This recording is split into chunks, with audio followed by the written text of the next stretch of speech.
बस बस बस, छूना नहीं है, मैं अछूत आदमी है ना छू, छूना नहीं है, मैं अछूत आदमी है ना छू, छूना नहीं है, मैं अछूत आदमी है ना छू। ये वीडियो सुना आपने, जीवन अछूत, नहीं समझ में आया? चलिए एक बार फिर से देखिए।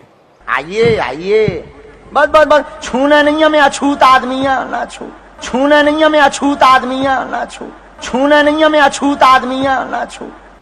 5 सेकेंड का वीडियो है, लेकिन जब इसकी पूरी कहानी आप सुनेंगे तो दहल जाएंगे, हिल जाएंगे।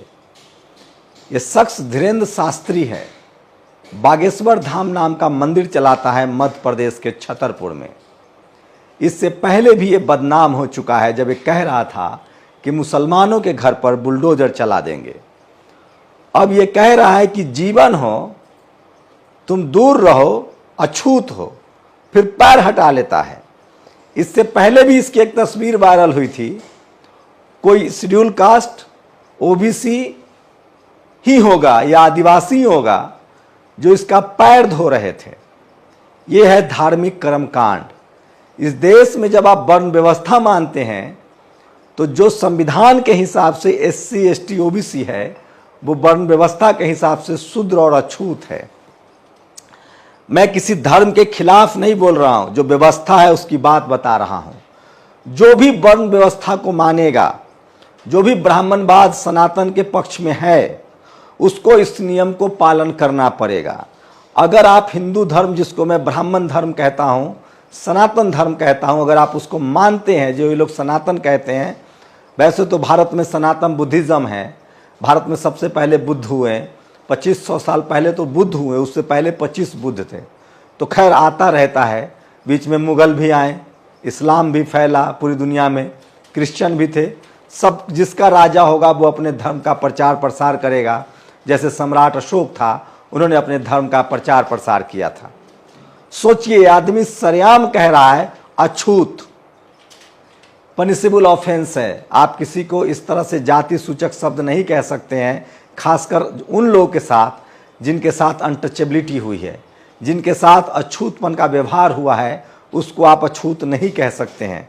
अब सोचिए, वो कौन लोग हैं जो हिंदू कहते हैं खुद को? वो कौन लोग हैं जो धर्म के नाम पर आपसे वोट मांग रहे हैं? और इस साधु ने बिल्कुल सही कहा है। कम से कम इस धीरेन्द्र शास्त्री नाम के इस कथावाचक को इनाम देना चाहिए। इसको कम से कम स्वागत करना चाहिए कि कम से कम इसने अपने मन की बात जुबान पर तो लाई। सच ये है कि जो इस देश में जातिवादी हैं, मनुवादी हैं, ब्राह्मणवादी हैं, वो सचमुच एससी एसटी ओबीसी से नफरत करते हैं आरक्षण की वजह से।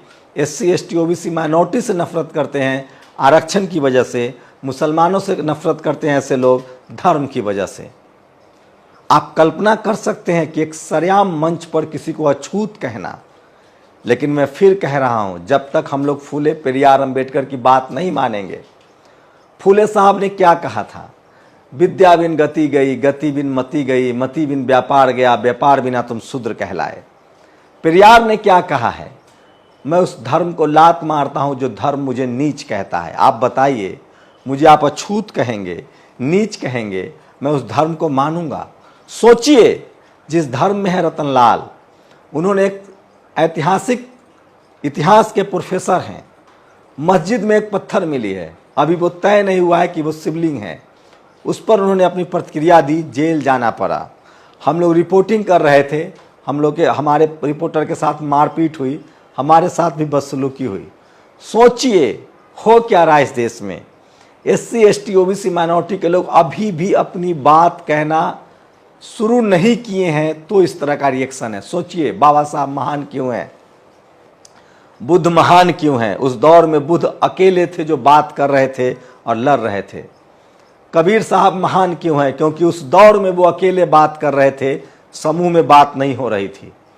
रविदास महाराज महान क्यों हैं? क्योंकि उस दौर में बात कर रहे थे, अकेले बात कर रहे थे, कोई बात नहीं कर रहा था। फूले पेरियार अंबेडकर, कांसीराम साहब, रामस्वरूप वर्मा, जगदेव प्रसाद, पेरियार ललई सिंह यादव, तमाम ऐसे महान लोग अपने अपने दौर में अकेले बात करते रहे और उनकी लड़ाई चलती रही। संत गाडगे, संत साहू जी महाराज। आज भी सोचिए 21वीं सदी में जब हम पढ़ लिख गए हैं, हमारे पास कम्युनिकेशन है, उसके बाद भी हम अपनी बात नहीं रख पा रहे हैं, इसलिए हम अकेले पढ़ते जा रहे हैं। वो तो शुक्र है सोशल मीडिया का जो आज काफ़ी संख्या में है और हम अपनी बात कर पा रहे हैं। तभी ऐसे पाखंडियों की पोल खुल रही है जिनके मन में जाति व्यवस्था किस तरह से बैठा हुआ है। आप कल्पना कीजिए, ये कह रहा है कि तुम अछूत हो, तुम दूर रहो। फिर से देखिए वीडियो। आइए आइए, बस बस बस, छूना नहीं हमें अछूत आदमियां, ना छू। छूना नहीं हमें अछूत आदमियां, ना छू। छूना नहीं हमें अछूत आदमियां, ना छू। ये कह रहा है तुम अछूत हो, तुम दूर रहो। मुझे नहीं पता बागेश्वर धाम मंदिर का ये पुजारी जो जाति से ब्राह्मण है, जनरल कैटेगरी का है संविधान के हिसाब से, अगर ये वर्ण व्यवस्था को मानता है जो कि साफ दिख रहा है, जो इसका रोजी रोटी है कथा बाँचना, तो वर्ण व्यवस्था के हिसाब से ये ब्राह्मण है। और जिसको यह अछूत कह रहा है वर्ण व्यवस्था के हिसाब से, वो तो या तो शख्स SC शेड्यूल कास्ट होगा संविधान के हिसाब से, या शेड्यूल ट्राइब होगा, या फिर OBC होगा। और वर्ण व्यवस्था के हिसाब से यह आदमी शूद्र होगा या अछूत होगा। अब आपको तय करना है कि आप शूद्र अछूत बने रहना चाहते हैं, नीच बने रहना चाहते हैं, या आप अपने विरासत की तरफ लौटना चाहते हैं जिसमें सबको इक्वालिटी, फ्रेटर्निटी, समानता का संविधान सम्मान दिया गया है। अगर जीवन में धर्म जरूरी ही है तो आप बुद्ध को पढ़िए, बुद्धिज्म को पढ़िए, जहाँ सबको बराबरी का अधिकार मिला है। आप गुरु नानक साहब को पढ़िए, उन्होंने कहा है नो रेस नो कास्ट।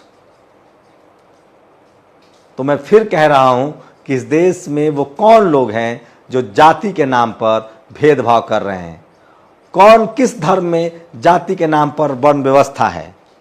और ये मैं नहीं कह रहा हूं, ये शख्स की सोचिए। और आप कह सकते हैं कि ये इसकी व्यक्तिगत राय है। अगर इसकी व्यक्तिगत राय है तो क्या इसे कथावाचक होने का अधिकार छीन लिया जाएगा?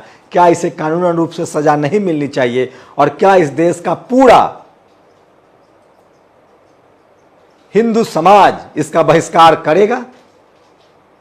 मुझे लगता है नहीं करेगा। मैं फिर कह रहा हूं, आज भी इस देश में जिसे आप हिंदू धर्म कहते हैं, जिसे मैं सनातन धर्म कहता हूं, जो ब्राह्मण कहते हैं, और जिसे मैं ब्राह्मण धर्म कहता हूं, उसमें तिजोरी की चाबी, दान पेटी की चाबी, पुजारी की शक्ति, मंदिर का ट्रस्ट, वो सब कुछ एक जाति विशेष के पास है। और अगर आप ये बात सवाल उठाएंगे तो आपको धर्म विरोधी कह दिया जाएगा। ऐसा नहीं है। ये जो बागेश्वर धाम मंदिर का जो ये कथावाचक है शास्त्री, ये ब्राह्मण समाज से है और यह अछूत कह रहा है। इसका आधार क्या है? इसका आधार है इसका धर्म ग्रंथ। वर्ण व्यवस्था में अछूत और शूद्र है। अगर आप उस वर्ण व्यवस्था को मानते हैं तो उसको झेलना पड़ेगा। आपकी प्रतिक्रिया बहुत ज़रूरी है। शुक्रिया।